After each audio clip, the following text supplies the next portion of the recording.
Hey there, students. I'm going to do another problem for you from the homework on the final chapter, Chapter 11, by request. And this problem has a bunch of parts to it, so it's probably going to take a little while, but it's certainly a good illustration of all the various things that you can do within StatCrunch. So this, again, is from homework number 14. This is problem number 13. It says, refer to the data in the accompanying table for the heights of females. Complete parts A through D below. And there's a table here, which we would click to open up. And then this first part, it says, enter the observed frequencies in the table below. So these were observed heights, and so we're going to have to count up how many females were observed to have a height less than 155.95 centimeters. And we're supposed to count up for each of these four classes with these height ranges. So if we look at the table here, what we see is it's pretty long. It's a lot of data here. It looks like there's over 100 things here for sure. And also, they don't just have the data for females, because we have zeros and ones, and it has 1 equals male. So we really just want to tally up the heights of the females in this problem. So we're going to want to try to organize the data so we can look at the females separately and ignore the heights of the males in order to do the problems. And there's quite a bit of data here, so we're going to open this up in StatCrunch. So I got a little icon here as usual, and I can open this in StatCrunch. And now all of our data has been dumped into StatCrunch, the heights of the observed folks and the marking to show whether they're male or female, where 1 means they were a male. All right, so let's organize this. So I think since we just want to look at the females, I'm just going to delete all the information about the males. And I don't think I need this anymore. All right, so how do I want to do that? So we can organize in StatCrunch. We can sort the data by a particular column. So I'm going to go and look at this little down arrow for the gender column, and I'm going to sort table ascending. So it's going to sort all of the data in the table by the ascending values of this column. Ascending means from smallest to biggest. So if I do that, it rearranges all of the rows, but it puts all of the 0 values on top because they're a lower value than the ones.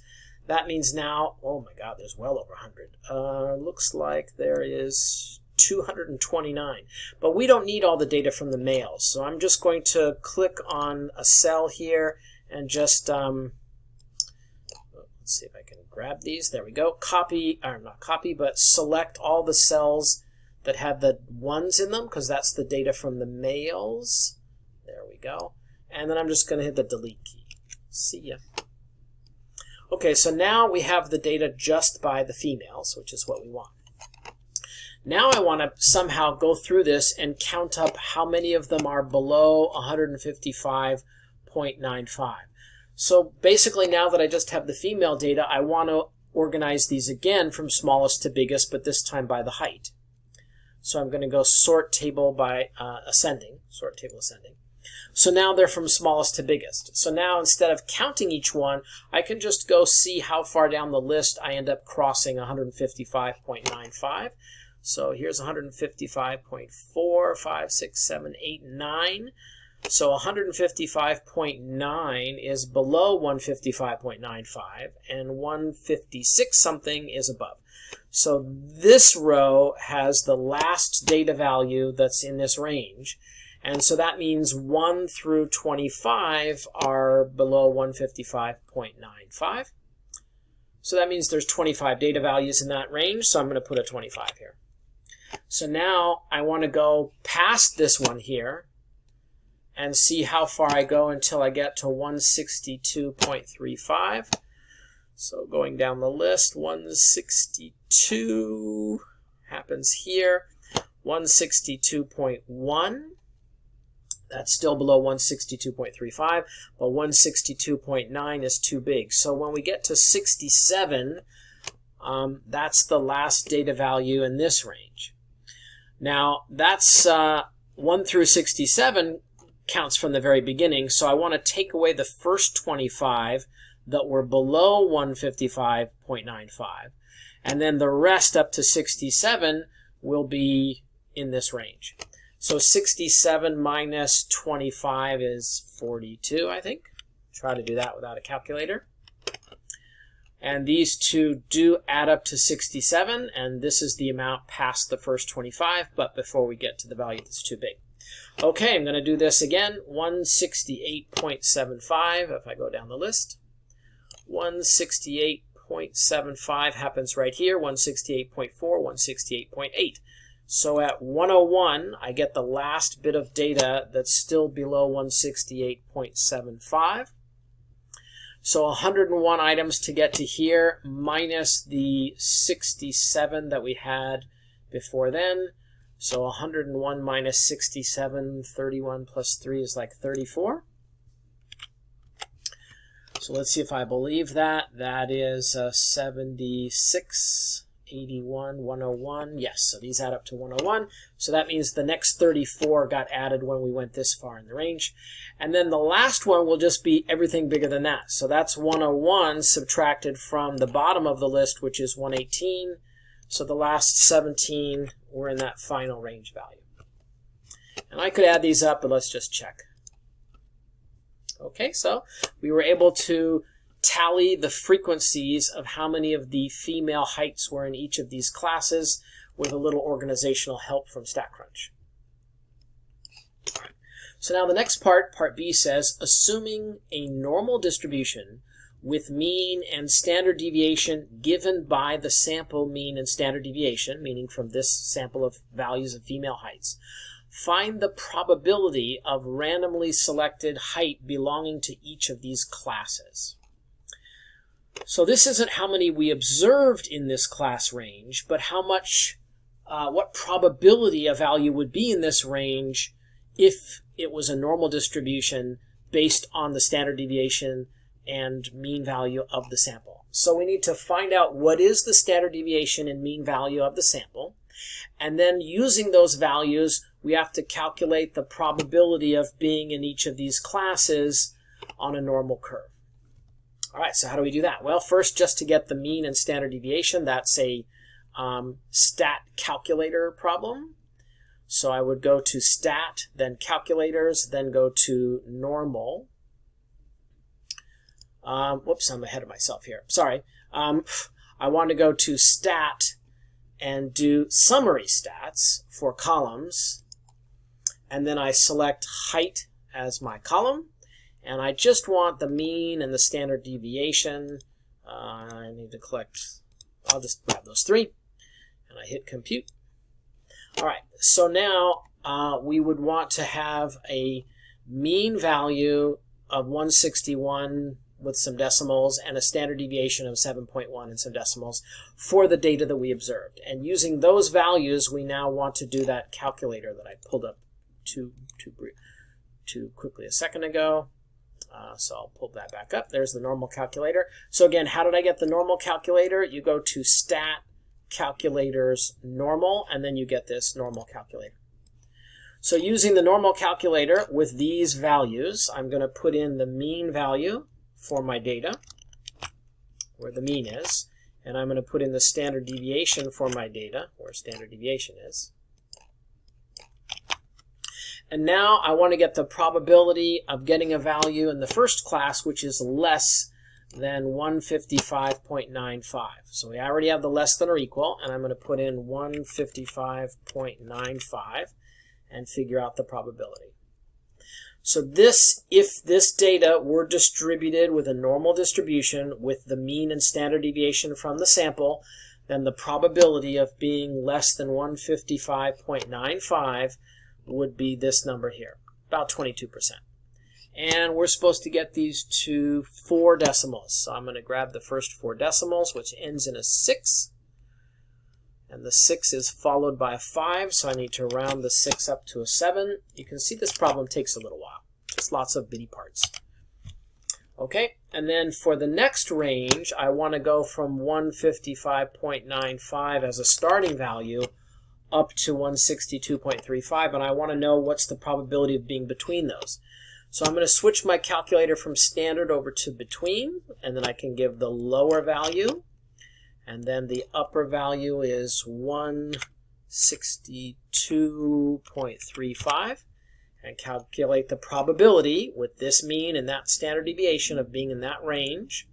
And I want to get this to 4 decimals, which ends in a 9, which I don't need to adjust, so let's drop that in there. And then I'm going to copy this ending value and make that the new starting value, and my new ending value for class 3 is 168.75, 168.75. And let's compute the probability of being in that range and take that to 4 decimal places, which ends in a 7, which I don't need to modify. Whee! And then finally I want to be just the probability of being bigger than this last number. So let's go back to the standard, change less than greater than, put in that value. So now the final probability of being in that last class to 4 decimal ends on a 6, but that needs to be changed to a 7. Now, one of the ways you could check that this makes sense, since these classes are all of the possibilities, these probabilities should add up to 100. So you could add these up and see if they add up to 100. Loosely, 22 plus 33 is 55, plus 30 is 85, plus 15 is 100. So these look like they're covering the whole gamut as they should. Let's see if I made a mistake. Nope, it's happy. Okay, so then in part C it says use these probabilities we found in part B to find the expected frequency for each category. That would be assuming that it was a normal distribution. You would expect, since this is the probability, that the expected value is the likelihood times how many data values there were, which I forget. Was that 1 something, 100? So if I go down in this list to the bottom, kind of covered up here, there were 118 data values for the females. So what I'm going to do is I'm going to multiply each of these probabilities times the total number of observed values, 118, to see how many should have fallen in that range based on likelihoods or probabilities. So I'm going to do a calculator for that. So let me grab a little calculator.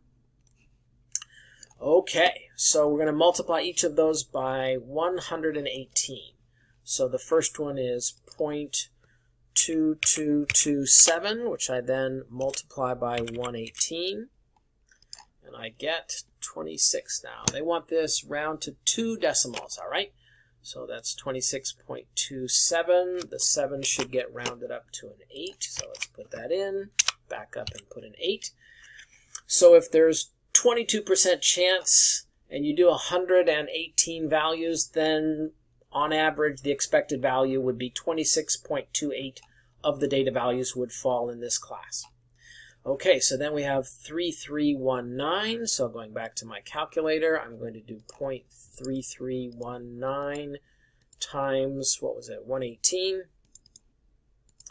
and get an expected value of 39.16 to 2 decimal places. So let's put that in. Then I have 0.2957, so 0.2957 times 118 gives an expected value of 34.89. And lastly, 14.97%, or 0.1497 times 118 gives an expected value of 17.66 to 2 decimal places. Hopefully that rushed calculation is correct. It is. Okay, so those are the expected values. So now we're supposed to use a 0.01 significance level to test the claim that the heights were randomly selected from a normally distributed population. Does the goodness of fit test suggest that the data are from a normally distributed population? So we're going to use the goodness of fit test to see if the observed values are a goodness of fit with a normal distribution by comparing them to these expected values. So to do that in StatCrunch, we need to have the observed values in one column and the expected values in another column. So there's only 8 of them. I'm just going to enter them in. I don't really see a way to cut and paste this very comfortably. So let's just close all that stuff I did in StatCrunch before and open up a fresh StatCrunch and put in those values. Might be a faster way to do this, but that's just what I'm going to do. Okay, so let's just put in the observed values first. So that was 25, 42, oops, there's a decimal there, 34, and 17. And now let's put in the expected values if it was a normal distribution, 26.28, 39.16, 34.89, and 17.66. So those would be the expected values if it was normally distributed, and these were the observed values, and we want to see if that's a good fit. So I'm going to go to Stat, Goodness of Fit. This is a chi-squared test. So we're supposed to select the column with the observed values. These were the observed values in variable 1 column. And then the expected values were in column 2. And we're going to compute. So it gives us the stats. So now we have the stats and we can follow through. We performed our test. Looks like a p-value was like really high. So anyway, let's go ahead and fill this out. All right.